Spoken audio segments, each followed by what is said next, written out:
So guys welcome back to micro classes. हमारी Meerut university और Saharanpur university की बीएड फर्स्ट ईयर की क्लासेज चल रही है। आज का हमारा सब्जेक्ट है पेडागोजी ऑफ मैथमेटिक्स। आज का जो हमारा टॉपिक रहेगा वह रहेगा मापन व मूल्यांकन में क्या अंतर होता है, difference between measurement and evaluation. तो शॉर्ट में आता है ये क्वेश्चन और मोस्ट इंपोर्टेंट क्वेश्चन होता है, कई सब्जेक्ट होते हैं उसमें आता है। सबसे पहले मैं आपको बता देता हूँ मापन का क्या अर्थ होता है और मूल्यांकन का क्या अर्थ होता है। इससे इन दोनों में अंतर आपको स्पष्ट हो जाएगा। देखो, किसी भी चीज में काफी सारी विशेषताएं होती है। कोई वस्तु है, व्यक्ति है, चाहे कुछ भी है, उसमें काफी सारी विशेषताएं होती हैं। जब हम उसकी उन विशेषताओं को नंबरों में कन्वर्ट कर देते हैं, उस नंबरों में कन्वर्ट करने की प्रक्रिया को मापन कहा जाता है। जैसे ये पुस्तक आपके सामने रखी है, इसमें काफी सारी विशेषताएं हैं। इसकी मोटाई है, कुछ तो मोटाई होगी, इसकी विशेषता है, चौड़ाई होगी, लंबाई होगी, इसकी क्षेत्रफल होगा इसका, वगैरह वगैरह। तो ये चीजें इसकी विशेषताएं हैं। जब आप इसकी इन विशेषताओं को नंबरों में कन्वर्ट करते हैं तो वो नंबरों में कन्वर्ट करने की प्रक्रिया मापन कहलाती है। जैसे आपने लिख दिया इसकी जो लंबाई है वो 0.1 फीट है, या फिर इसकी मोटाई 0.001 फीट है। तो इस तरह से जब भी आप किसी वस्तु की विशेषताओं को नंबरों में कन्वर्ट करते हैं, उस नंबरों में कन्वर्ट करने की प्रक्रिया को मापन कहते हैं। बच्चे के हिसाब में आप ऐसे कह सकते हैं, बच्चे की लंबाई इतनी है तो बच्चे का मापन हो गया लंबाई का। चौड़ाई इतनी है, बच्चे की गणित में योग्यता इतनी है, हम ऐसे कह सकते हैं कि बच्चे की गणित में योग्यता 50% है। बच्चे की जो बुद्धि है वह कितनी है, 110 IQ है इसका। IQ है तो ये बच्चे की विशेषता ही तो है। तो ये क्या हुआ, हम बच्चे की किसी भी विशेषता को नंबरों में कन्वर्ट कर रहे हैं, संख्याओं में कन्वर्ट कर रहे हैं। इस कन्वर्ट करने की प्रक्रिया को ये मापन कहते हैं। अगर आप पेपर की बात करें हम, तो बच्चों का पेपर लेकर पेपर के आधार पर बच्चों को नंबर देना मापन कहलाता है। क्योंकि बच्चे की जो विशेषताएं हैं, जो बच्चों को किसी भी सब्जेक्ट में ज्ञान है, उसे आप क्या कर रहे हैं, नंबरों में कन्वर्ट कर रहे हैं। तब क्या हुआ, किसी भी चीज की विशेषता को जब आप नंबरों में कन्वर्ट करते हैं तो वो मापन कहलाता है। ठीक इसी प्रकार किसी बच्चे का आप गणित का टेस्ट लेते हैं, टेस्ट के आधार पर आप कह देते हैं कि इस टेस्ट के आधार पर बच्चे की गणित में योग्यता 50%, तो वो क्या हुआ, मापन हुआ। तो किसी को नंबर देना मापन कहलाता है, किसी भी टेस्ट वगैरह में नंबर देना। तो मापन मेजरमेंट क्या होता है, प्रत्येक व्यक्ति अथवा वस्तु में बहुत सी विशेषताएं होती है, जैसे लंबाई, चौड़ाई, भार, क्षेत्रफल, आयतन आदि। किसी भी व्यक्ति अथवा वस्तु की किसी भी विशेषता को मापकर निश्चित इकाई अंकों में बदलने की प्रक्रिया मापन कहलाती है। तो हम किसी भी विशेषता का मापकर उसका मापन कर इकाई अंकों में, संख्याओं में बदल रहे हैं, तो वो प्रक्रिया क्या होगी, मापन कहलाएगी। जैसे बच्चे की लंबाई 2 मीटर है, ये मापन है। पुस्तक का भार 20 ग्राम है, ये मापन है। कोई टंकी है, उसका आयतन 700 लीटर है, ये मापन है। बच्चे का IQ 85 है, ये मापन है। तो ये सारे क्या है, मापन है। हम किसी भी विशेषता को नंबरों में बदल रहे हैं। परिभाषा दे सकते हैं हम, स्टीवेंस ने क्या कहा है कि निश्चित नियमों के अनुसार वस्तुओं को अंक प्रदान करने की प्रक्रिया मापन कहलाती है। शिक्षा के क्षेत्र में हम इसका यूज इस तरह से कर सकते हैं कि बच्चों का टेस्ट लेकर जब हम उन्हें अंक प्रदान करते हैं तो उस प्रक्रिया को मापन कहते हैं। तो मापन आप समझ पाए क्या होता है, किसी बच्चे का हम टेस्ट लेते हैं और उसे नंबर दे देते हैं कि इस टेस्ट में इसके नंबर आए इतने, इसके इतने नंबर आए हैं। ऐसे भी कह सकते हैं आप, ऐसे भी कह सकते हैं इसके इतने प्रतिशत नंबर आए हैं इस टेस्ट में, क्योंकि दोनों का मतलब एक ही होता है। तो वो क्या हुआ, मापन हुआ। लेकिन मापन से हमारे सामने बच्चों की सारी स्थिति स्पष्ट नहीं हो पाती। जैसे मान लेते हैं कि इंटेलिजेंट बच्चा है, इंटेलिजेंट बच्चे ने 10 में से 8 नंबर प्राप्त किए हैं मापन में, और एक मंदबुद्धि बच्चा है, सामान्य बच्चा है, सामान्य बच्चे ने 10 में से 7 नंबर प्राप्त किए हैं। तो मापन के द्वारा तो हम ये कह सकते हैं, है ना, कि ये दोनों बच्चे लगभग सिमिलर से ही हैं, इनकी जो बुद्धि है वो एक जैसी सी है मापन से। तो मापन से हम ये कहेंगे, इस वजह से मापन से ज्यादा चीजें स्पष्ट नहीं हो पाती। तब हम मूल्यांकन का प्रयोग करते हैं। आजकल हम मूल्यांकन पर ही बल देते हैं। हमें क्या करना होता है, बच्चों का मूल्यांकन करना होता है। तो मूल्यांकन का मतलब क्या होता है, मूल्य का अंकन, मतलब बच्चे के जो वास्तविक मूल्य है उसका अंकन करते हैं हम। ऐसे ही बस ऊपर ऊपर से नहीं देखते बच्चे के कितने नंबर आ गए हैं, उन नंबरों की व्याख्या करते हैं, उन नंबरों को ध्यान से देखते हैं, उसकी कंपैरिजन करते हैं उस बच्चे का दूसरे बच्चों से, या उसके खुद के नंबरों का कंपैरिजन करते हैं उसके पिछले रिकॉर्ड से, कि पिछले रिकॉर्ड में इसके कैसे नंबर आए थे, किस सब्जेक्ट में कैसे नंबर आ रहे हैं, तो इस सब्जेक्ट में कैसे नंबर आ रहे हैं। इस तरह से हम बच्चे का कंपैरिजन वगैरह करके देखते हैं, और उससे क्लियर हो जाता है हमें कि इस बच्चे के 7 नंबर आए हैं, ये ज्यादा आए हैं या कम आए हैं, और इस बच्चे के 8 आए हैं, ये पहले से ज्यादा है या कम है या कैसे हैं। तो उससे हमें पता चल जाता है कौन बच्चा कितना इंटेलिजेंट है, कौन बच्चा तरक्की कर रहा है, कौन बच्चा तरक्की नहीं कर रहा। एक उदाहरण देता हूं मैं आपको, हमें मूल्यांकन की जरूरत क्यों पड़ी, मूल्यांकन क्या होता है। मापन में तो क्या होगा, एक बच्चे के 7 नंबर आए हैं और दूसरे बच्चे के भी 7 नंबर आए हैं, तो मापन के अनुसार तो क्या हुआ, दोनों बच्चे सिमिलर है, दोनों में समान बुद्धि है। लेकिन जब हम मूल्यांकन करते हैं तो उस बच्चे का रिकॉर्ड देखते हैं, पहला रिकॉर्ड देखते हैं, इन नंबरों की तुलना करते हैं दूसरे बच्चों से, या उस बच्चे के खुद की मानसिक स्थिति से, सामाजिक शारीरिक स्थिति से हम तुलना करते हैं, तो हम देखते हैं कि जो पहला बच्चा है जिसके 7 नंबर आए थे, उसके पिछले हर टेस्ट में 10 में से 9 नंबर आए हुए हैं। हर टेस्ट में 10 में से 9 नंबर आए हुए हैं। लेकिन जो दूसरा बच्चा है, इसके 7 नंबर आए हैं, तो उसके पिछले हर टेस्ट में 2 या 3 नंबर आए हुए हैं, बस 2, 3, 4, 3 इस तरह से।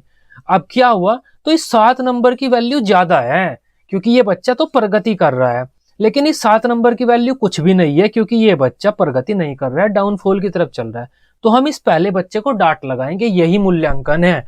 मापन में तो हमें बस पता चलता है कि दोनों के 7 नंबर है, दोनों में समान बुद्धि है, लेकिन अब मूल्यांकन ने हमें बताया कि नहीं, ये जो दूसरे वाला बच्चा है ये तो इंटेलिजेंट होता जा रहा है, मेहनत कर रहा है, लेकिन पहले वाला बच्चा पढ़ाई पर ध्यान नहीं दे रहा क्योंकि पहले से कम नंबर आए हैं इसके।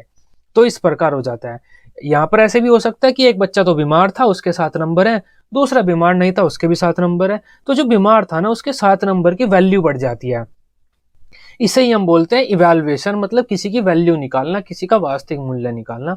मूल्यांकन के द्वारा हम किसी भी पर्सन का, किसी बच्चे के रियल वैल्यू की गणना करते हैं और उससे पता लगाते हैं हम कि यह बच्चा कितना पानी में, इसके नंबरों की वास्तविक वैल्यू क्या है, और उससे हम उस बच्चे को फिर सलाह देते हैं कि आगे आप इस तरह तैयारी करो, आप इस चीज में कमजोर होते जा रहे हैं, वगैरह वगैरह। फिर हम उस बच्चे को इसी तरह से सलाह देते हैं।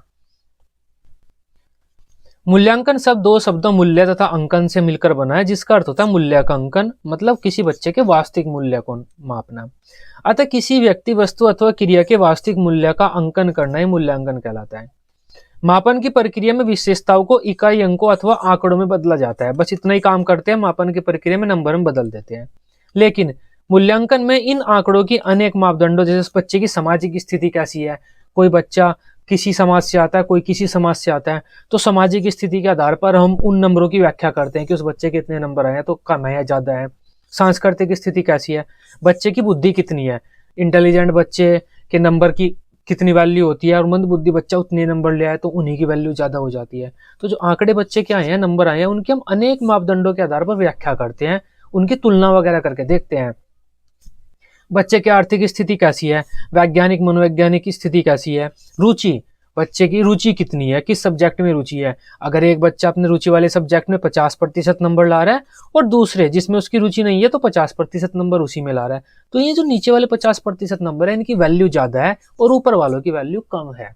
क्यों है? क्योंकि ये तो इसकी रुचि का सब्जेक्ट है, इंटरेस्टिंग सब्जेक्ट है उसके लिए, इसमें तो उसके ज्यादा नंबर आने चाहिए थे। तो उसका लेवल क्या है, स्तर कैसा है उसका, उसकी पिछली प्रगति कैसी हुई रही है, इस टेस्ट से या इस परीक्षा से पहले उसने कितने नंबर दूसरे टेस्टों में प्राप्त किए हैं, उनके आधार पर हम बच्चे के नंबरों की व्याख्या करते हैं। इससे क्या होता है, जो ये आंकड़े हैं इनका वास्तविक मूल्य का निर्धारण हो जाता है और बच्चे की वास्तविक प्रगति पता चल जाती है कि कौन सा बच्चा आगे बढ़ रहा है, कौन नीचे जा रहा है। इससे शिक्षक को पता चलता है कि छात्रों के व्यवहार में कितना परिवर्तन हुआ है। एक परिभाषा यहाँ पर लिखी हुई है, दांडेकर ने कहा है कि मूल्यांकन हमें बताता है कि बालक ने कितने उद्देश्यों को किस सीमा तक प्राप्त किया की है, वो की कर लेना।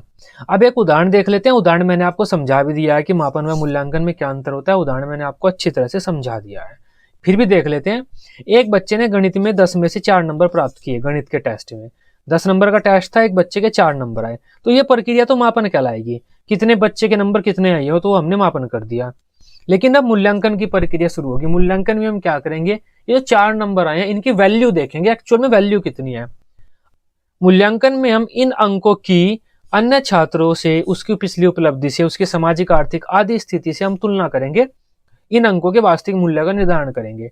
जैसे अगर गणित बच्चे की पसंद का विषय है और बच्चे के गणित के पिछले टेस्ट में 8 नंबर थे, तब इस आधार पर हमें पता चलता है कि बच्चे का जो विकास है वह उचित प्रकार से नहीं हो रहा। समझ पाए आप? तो इन बच्चे के 8 नंबर की कोई वैल्यू नहीं है, हम बच्चे को डांट लगाएंगे। लेकिन अगर बच्चा टेस्ट वाले दिन बीमार था और गणित बच्चे की पसंद का विषय भी नहीं है तथा अंतिम टेस्ट में बच्चे का सिर्फ 1 अंक था, इस आधार पर मूल्यांकन हमें बताता है कि बच्चे की प्रगति उचित दिशा में जा रही है और बच्चे ने अच्छा परिणाम प्राप्त किया है। तब इस स्थिति में जो 4 नंबर प्राप्त किए हैं इनकी वैल्यू अलग अलग हो जाती है। नीचे वाली स्थिति में 4 नंबर बहुत ज्यादा हो जाते हैं क्योंकि पिछले टेस्ट में तो बच्चे के 1 नंबर थे और इस बार तो बीमार भी था वो, तो 4 नंबर तो उसने अच्छे प्राप्त कर लिए, शाबाश बेटा, बच्चे को हम ऐसे बोलेंगे।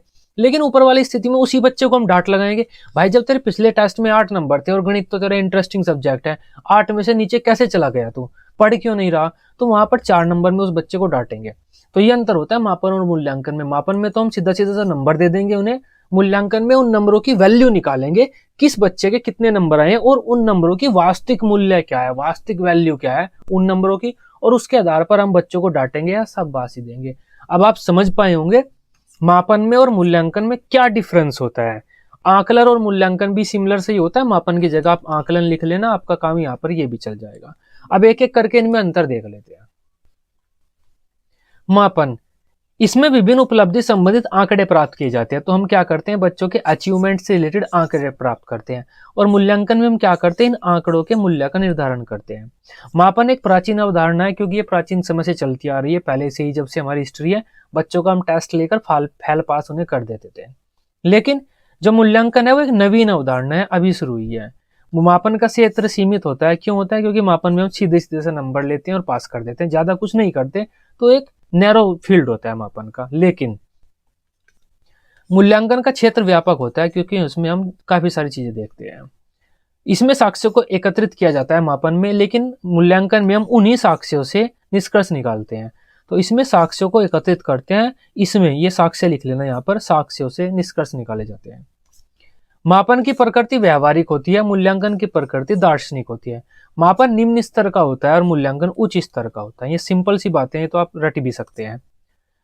जो मापन है मूल्यांकन का ही एक पद है। तो मूल्यांकन में हम क्या करते हैं, बच्चों का टेस्ट लेते हैं, नंबर निकालते हैं, नंबर देते हैं बच्चों को, फिर उन नंबरों की व्याख्या करते हैं और उसके आधार पर बच्चों को सलाह वगैरह देते हैं कि आपकी प्रगति कैसी हुई।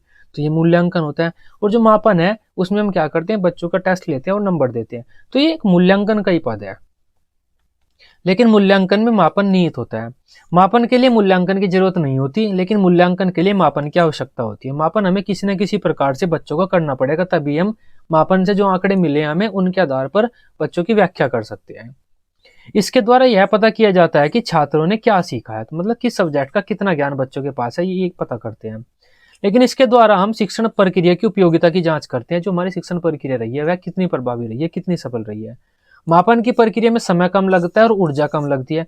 मूल्यांकन की प्रक्रिया में समय भी अधिक खर्च होता है और शिक्षक की ऊर्जा भी अधिक खर्च होती है।